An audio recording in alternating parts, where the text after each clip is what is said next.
Welcome to the DevReady Podcast. On today's episode of the DevReady Podcast, I have John Sermon. So for those of you that are new here, I haven't met John before. We're learning about him together for the first time. John, thanks for jumping on today, and let everyone know who you are and what you do. Yeah, mate. Thank you for having me on. Very welcome indeed. So I guess for me, I've pretty much made my professional career out of growing partnerships and networking. So what I do now is I actually run the partnerships and alliances team at a buyer's agency called Your Empire. So we've been buying property for our clients in Sydney for the last 21 years. We also help them in Brisbane and Melbourne as well. I run a small business networking community, which has been going for 6 years in Sydney, Brisbane and Melbourne. And a bit like you, Anthony, I'm very curious around people. My second name's Sermon, which means I can talk until the cows come home. So I run a podcast called Lifestyle Pirates, which is, as we spoke about earlier, it's very much like Joe Rogan, but without the weed. So in that journey, so were you in a corporate job doing something different before you started where you are now? Yeah, look, I guess my background, I did a marketing and management degree at university. I was back in the UK, so I'm originally from the UK. My theory was, I think like most people, when you're that age, you've got no idea what you want to do. I certainly didn't. So I thought, well, every company needs marketing, so I'll do a marketing management degree. That was the science behind it. Had 3 fantastic years, met some great people, went to Coventry. As the saying is, you get sent to Coventry. I actually volunteered to go there. And then came out of it, and really, I wanted to have a bit of time off, like I had done non-stop education all the way through. And then I guess one of my school friends reached out and said, "Hey, mate, we're recruiting for a job in Windsor, so near the castle. And mate, do you want to come along?" And I said, "Not really, no." I didn't even know what he did. But he said, "Look, you would do me a favour if you came along, and and if you get the job, I get a little finder's fee." So I said, "Okay, cool, all right, I'll do it." So you're kind of fresh out of uni, you put on your dad's suit, and then I kind of bowled into this interview, and the business was a currency brokerage. It was doing foreign exchange payments, and I guess that was very much an original, what we would refer to now as Fintech, and a real disruptor in the market. And so I in essence spoke to my boss, or my then would-be boss, for about an hour, and it was quite interesting. It was quite a cool service. There's very much value in that as well. And so he said, "Look, do you know what the business does?" And I said, "No." And he said, "Do you know much about us?" And I said, "Look, no." I said, I'm a week outside of university. I said, "I just want to have a bit of downtime, but my friends asked me to be here." And he said, "Mate, I really, really appreciate your honesty. I can teach you what we do, but I can't teach this. I can't teach conversation." Mm-hmm. So they offered me the job, and then I pretty much started 2 weeks after that. And even then had to think about it. And it was back in the day where my sisters both worked in like HR and recruitment, and it was back in the day where it was like, I'll do my year in industry and then I'll work out what I'm going to do. I'll do a year. 7 years later on, that's how it continued. So, and I guess what we did as a business, which has kind of sprungboard me to what I do now, is we did international payments and money transfers. And so in the UK at that time, you had a lot of the English that were buying properties in France or Spain or Dubai. You had them emigrating to Australia, yours truly. Mm-hmm. And so what I would do when we were talking to them about making a payment for their property, Anthony, is I'd go, "Hey, you're sending your euros to this Spanish developer, what's their name?" And so the client, you'd give me the developer's name. So what I would do is then help you with your payment. It could be your deposit, your balance payment, a stage payment, what have you. Then I'd call you and say, "Hey, Anthony, just so you know, we've just helped this client transfer some funds to your bank account to secure their property or pay for their property. Do you deal with any others?" And of course they did. And so that's then how I built a bit of a referral network of developers and things in that space. And then I went from kind of more leads than I could deal with, because I basically just did all this channel sales or vertical selling, whatever you want to do, referral partnerships where we were solving that problem. That then kind of sprungboard me over to Australia, because we spent a lot of time dealing with migrants. So you kind of had this natural curiosity around Australia, and a lot of POMs go to Canada and all of that. And so again, you'd start to speak to a lot of migration agents and say, well, mate, how easy is it for me to go over there? So I got a job over here in 2010 with, I guess, Australia's kind of most prominent fintech back then, which was called Oz4X. They're now a listed entity under OFX. But again, that was just building out their distribution channels and referral networks. So that's very much kind of given me my probably identity really over here is I'm a bit of a serial connector. I'm like the go-to guy. But working in an industry where you solved a lot of problems, I would then bring those people together, because I'm like, well, if I've just transferred money for an expat who's buying a property, you should be speaking to a mortgage broker and then maybe a buyer's agent or things like that. So then I kind of created this community and became the go-to guy. I then landed up in the property space after 11 years at OFX. And that was because actually I used the business myself to buy my investment properties. And when I got out of corporate, I then said, well, what do I want to do now? And we can maybe touch on that as a different question, but moved into that space 4 years ago. Okay. So it's always been through dealing with people, how I've kind of got my journey over here. And that's for those listening. If you're just starting out, we have a lot of entrepreneurs and startups that listen in, and some of them may be fresh out of uni like yourself, or they're coming from a business, but they may not be exposed to that side of the business that you've been talking about. So they don't understand how important it is to have those relationships and partners or referral partners or channel partners, however you want to call them, to support a business. Yeah, very much. And I think what I would say to that is, if you don't have it, get access to it. No one makes it on their own. Professional golfers have a caddy.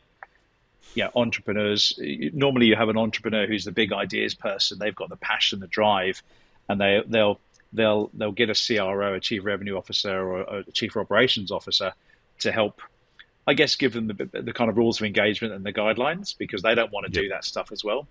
So my experience of dealing with business owners and entrepreneurs is no one does it on their own. So that was actually a kind of nice segue, because I created this business community over 6 years ago now.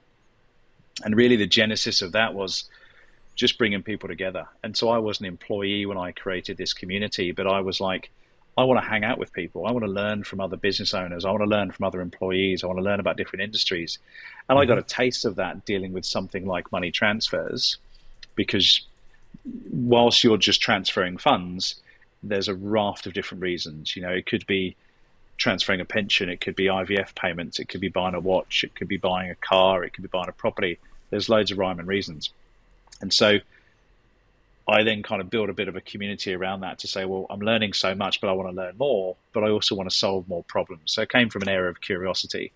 I guess I'm an outsourcer. Like I don't want to be an expert in everything. I want to niche into what I do, but then I want to be a phone call away from someone to help me with something else.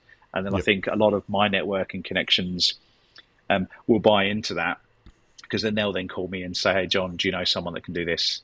The most random one I had, to give an example, I was out with a medical non-bank lender for dinner, because they very kindly refer us, I guess, doctors and medicos to help them buy property.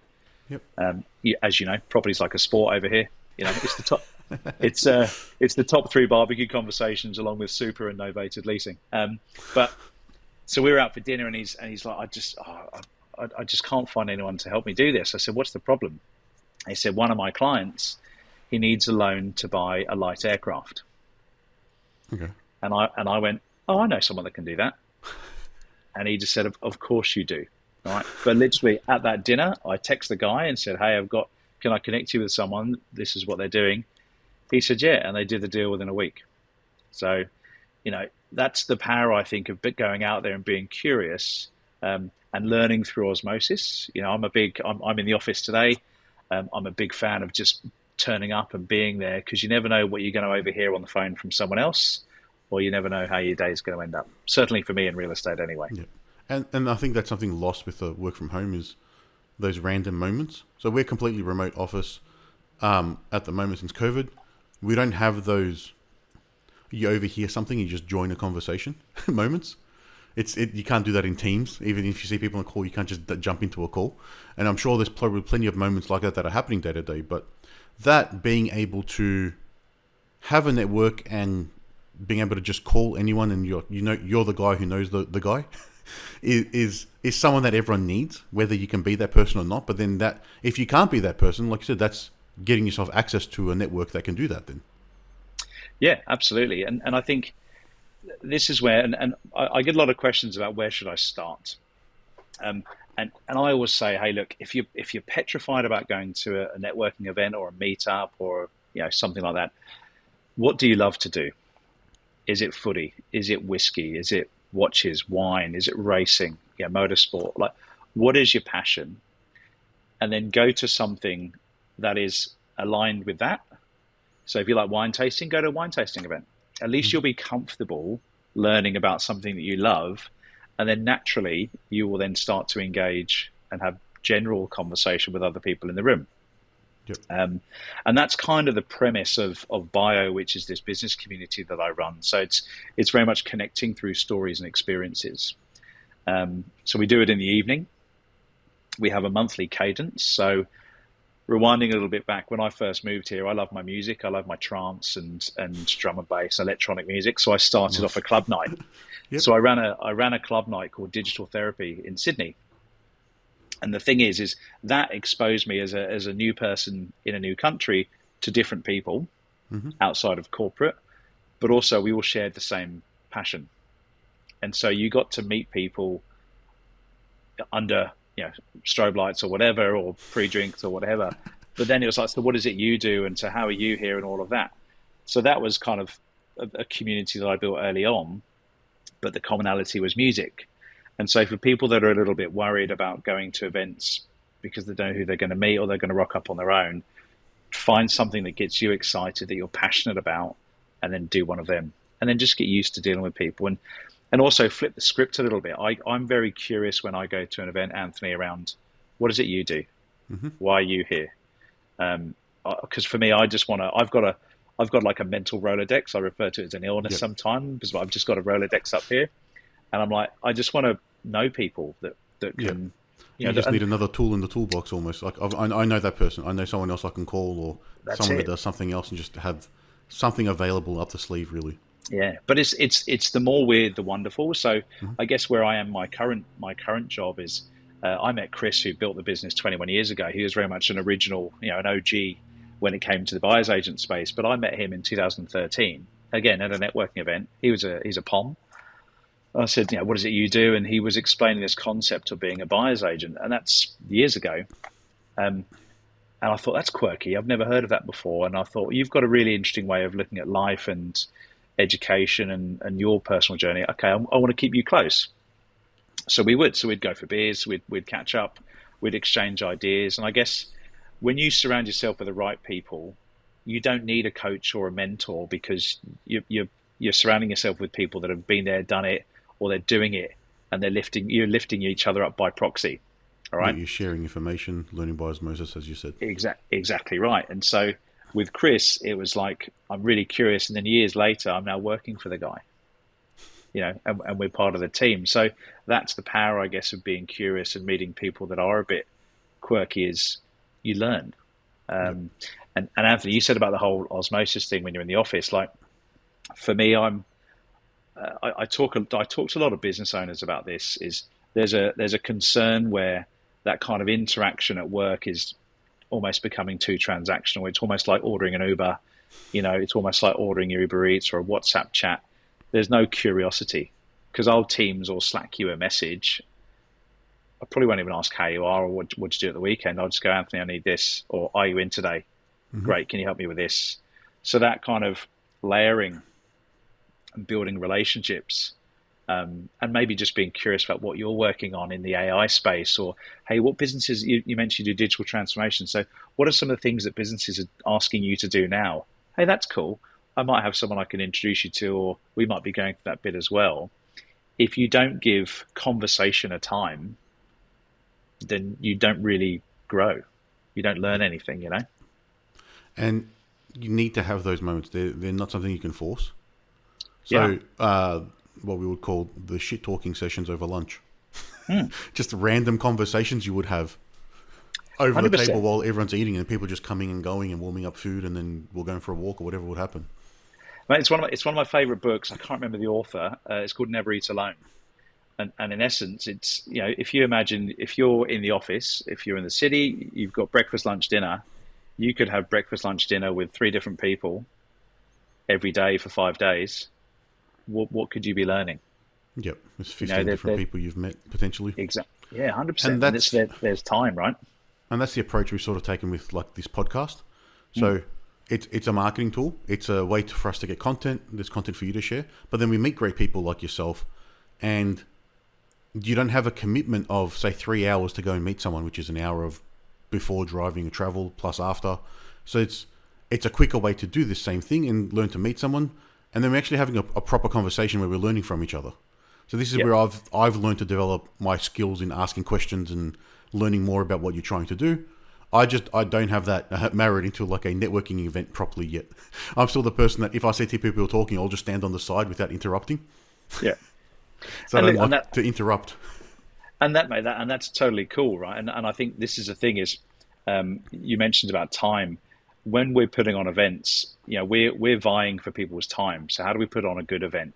If we're buying property for people, it's typically people that don't have the time to do it.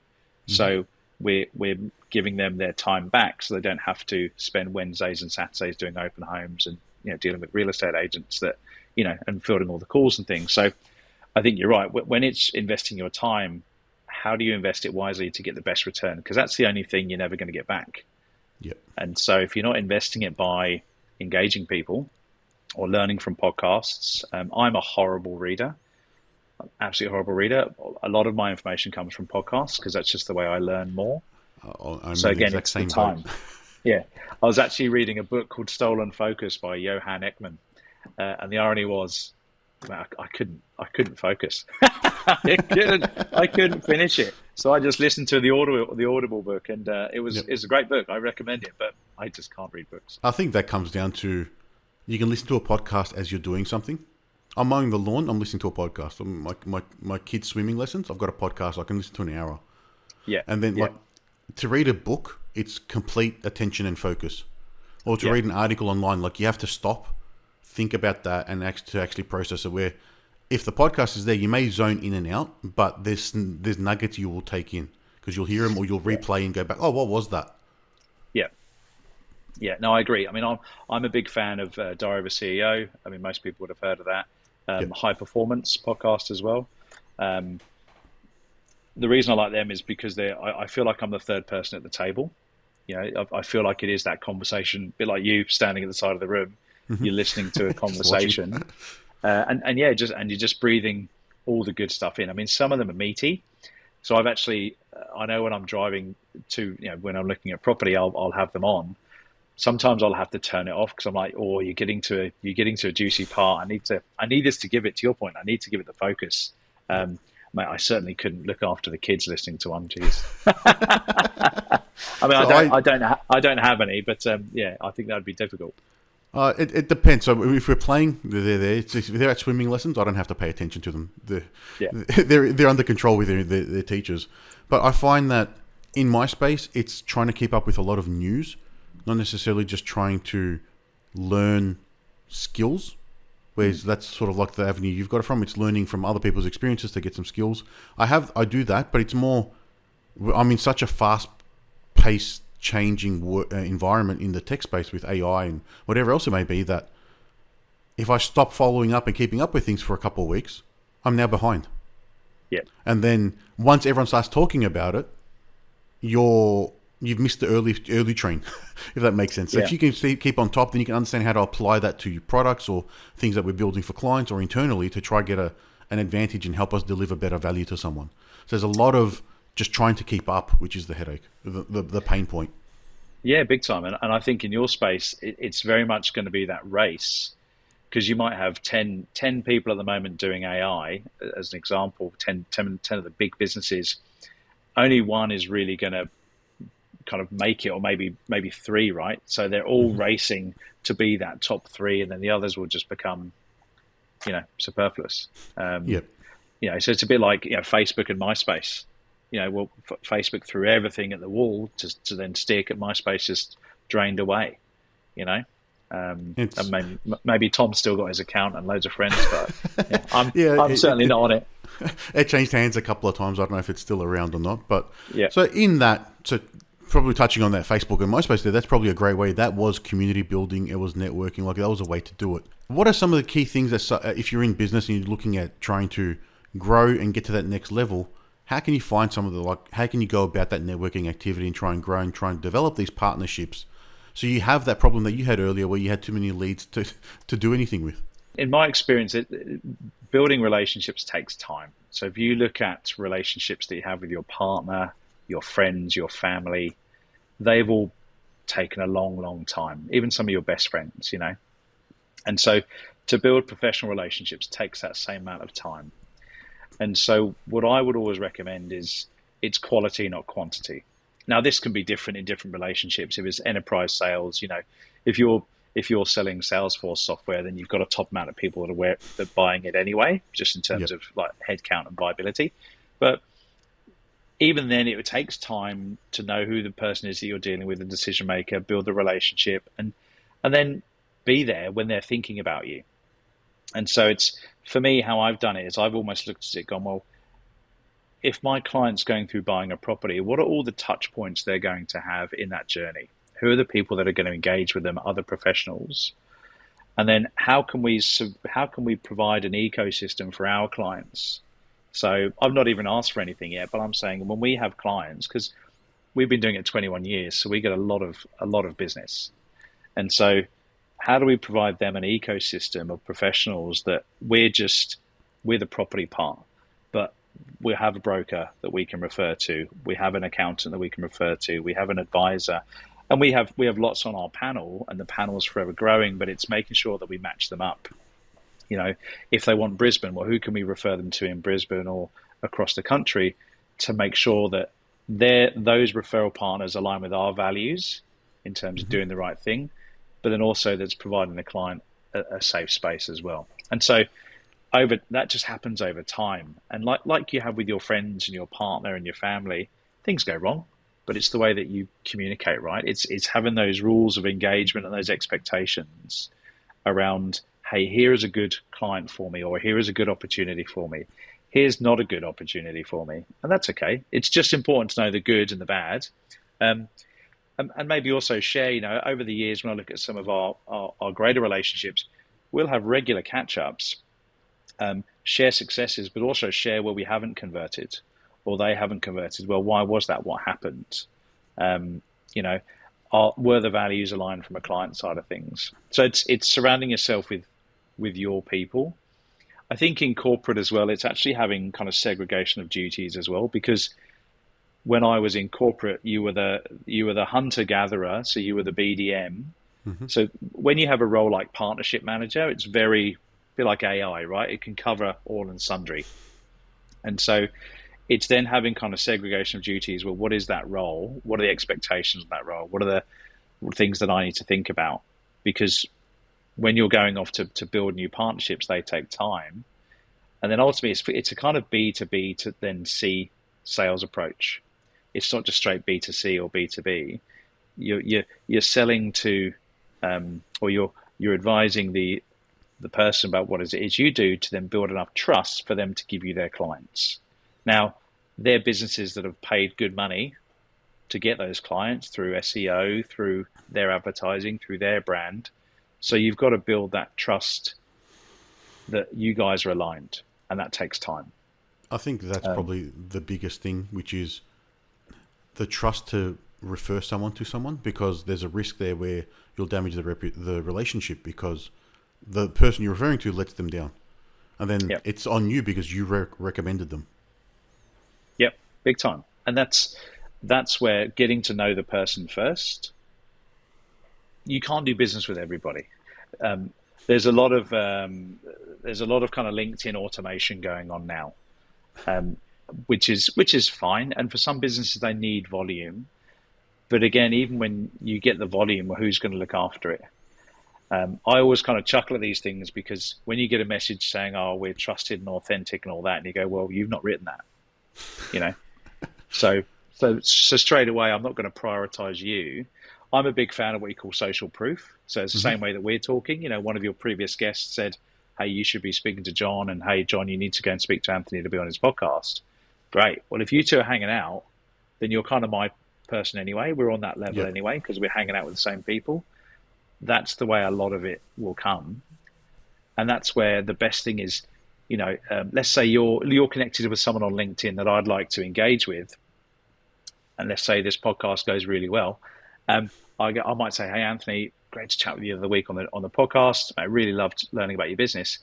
You're connected to Mr. and Mrs. Smith on LinkedIn. Do you mind just doing a bit of an intro? I'm just curious to learn about what they do.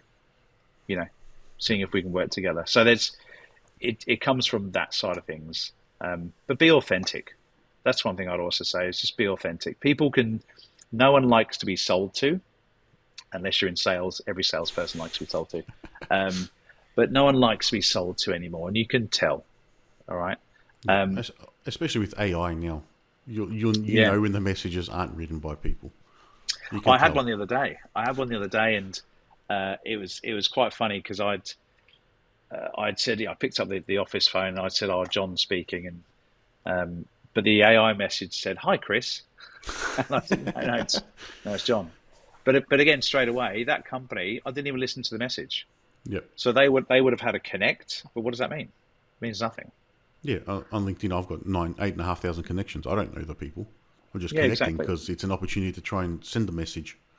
Yeah. If something happens, it happens. But that's the thing. If your goal is quantity, that's absolutely fine. Yeah. And that's what I'm saying. So it's like depending on what the purpose is it quality or quantity? And that's when you want to build relationships, because as people, we can only look after so many relationships anyway. We can only nurture so many relationships, and so you know if it is a quantity thing, you're going to hit saturation pretty quickly anyway. You know, so that's. And I think there's an actual number that's been studied. I think it's like 56 or 57. Somewhere around there is like the limit of how much you can actually manage well. Yeah, it's Dunbar's theory. I think it's just it's around that number, because you've got your friends and family, which is your immediate circle. Then obviously on the other end of the continuum, you've got your Twitter and your LinkedIn feeds, all that kind of stuff. But I think it's maybe between 50 and 100 is like the optimum of good relationships as well. But again, I think this is where business owners will probably have a slight advantage to employees that are in maybe a sales function or any other function. Is business owners can kind of choose who they do business with. Yep. You know, it's one of the perks of doing business is if you don't want to deal with that person, you don't have to do business with them. Whereas if you're an employee and you've got KPIs and targets, and you just got to hammer the phone and try and make it work. Yeah, but if you can get in that position where you can be selective, you're in a very good spot. Yeah, but I think again that's where it comes from, knowing your values. So going back to what I said earlier on, if you're worried about it all, find something that lights you up and go to that. If you're in a sales role or if you're in a business and they're not aligning with your values or you don't like what they're about, it's okay to move.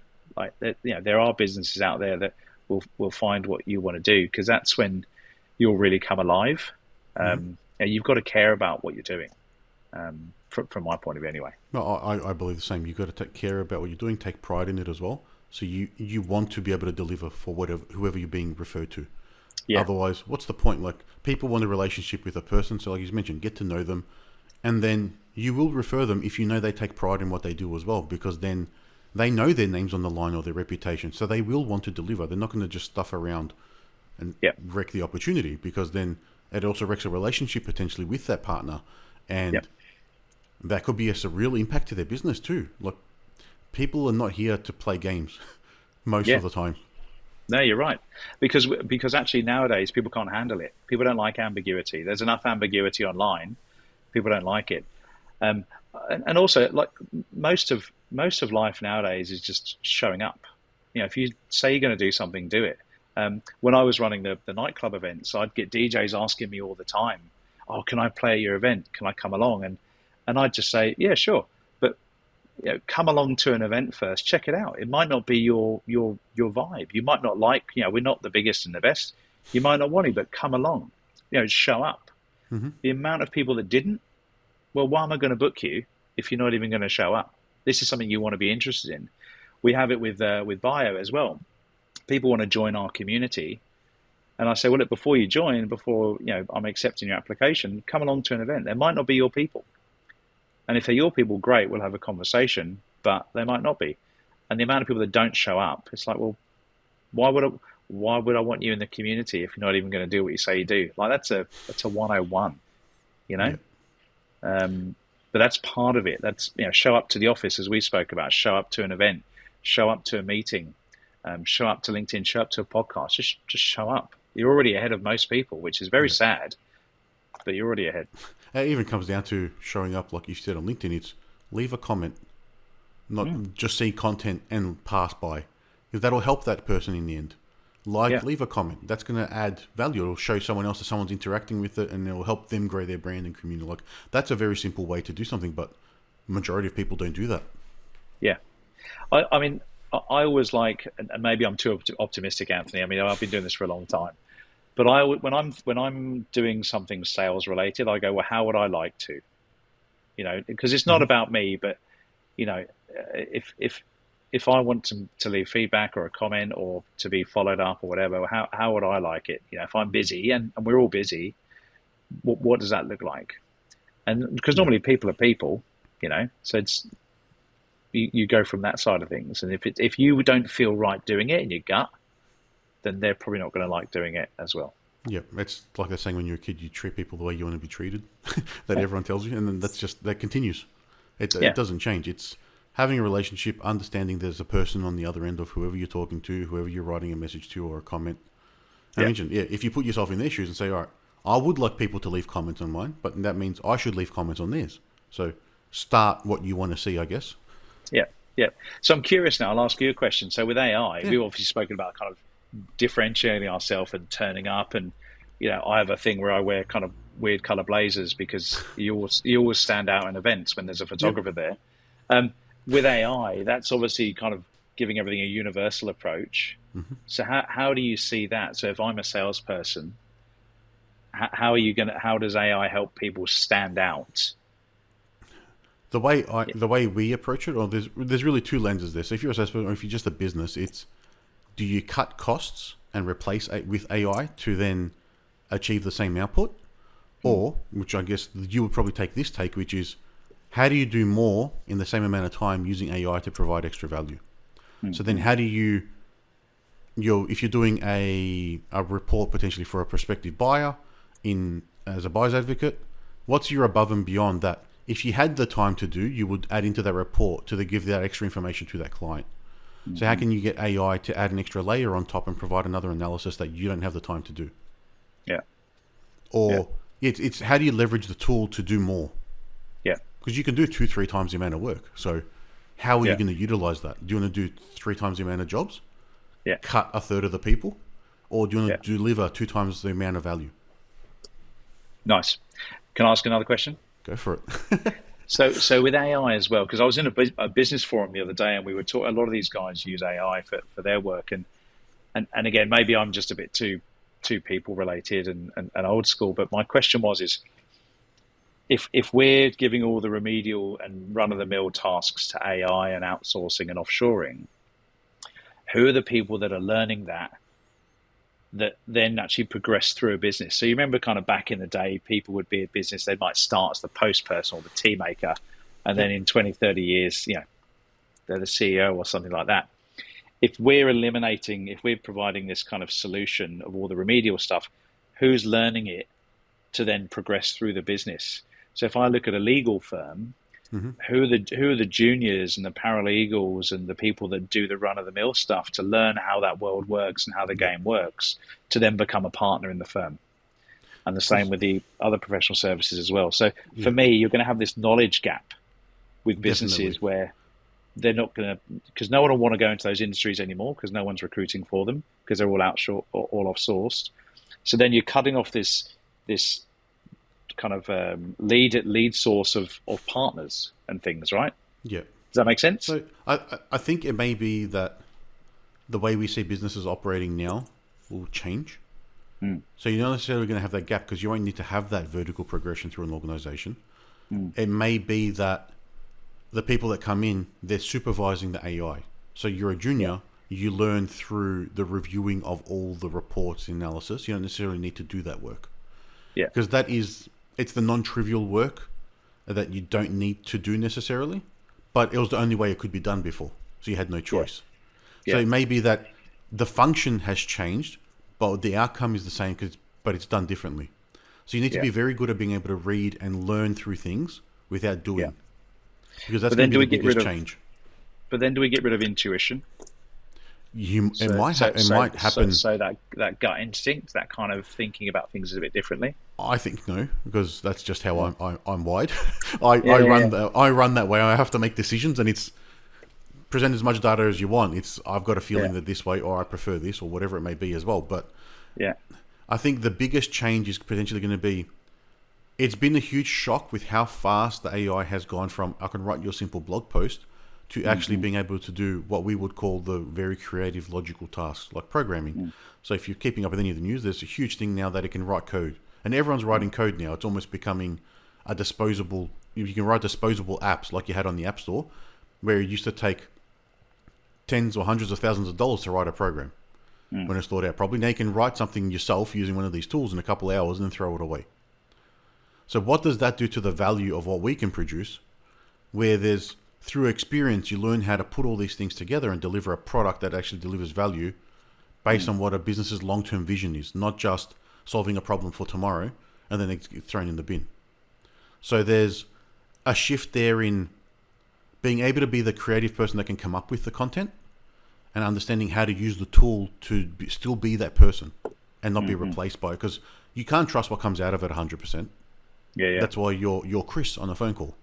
If someone hasn't vetted that, hasn't done a process properly. It's understanding, how do I leverage this tool to do my job better? So if you're in the building industry, you would have had a spirit level forever. Like it's tube with water, then it's a spirit level. Now there's these laser levels. But if you're not keeping up with the tools, the progression of the tools and innovations that are happening, you'll do things the old way, but a lot slower. Where someone who's got one of those laser levels that can draw lines around the entire room, you can put up all the little cornices, whatever it is, at a perfect level in a fraction of the time. It's understanding how to use the tool the right way to do a better outcome. I like it. Nice. Very good. Very good. Cool. So if anyone wants to find out more about yourself or any of these networking events that you run, how can they do that? I'm on LinkedIn, so just type in Jonathan Sermon or John Sermon on LinkedIn. Feel free to do a little bit of a connection. Maybe mention on your connection, that you heard me through the podcast, just so I can know where you've kind of come across my details. There's almost a little bit of a LinkedIn lesson there as well, is that don't just connect with people, put a little message in there to say where and how you heard of them. But yeah, always happy to have a chat with people and learn a bit more about their business and go from there. Awesome, and we'll add your LinkedIn links in our show notes. John, it's been a pleasure chatting to you today. Thanks for your time, and we'll thank you for that. Mate, you're very welcome. Look forward to catching up again. I appreciate it. Cheers, Bye. Anthony.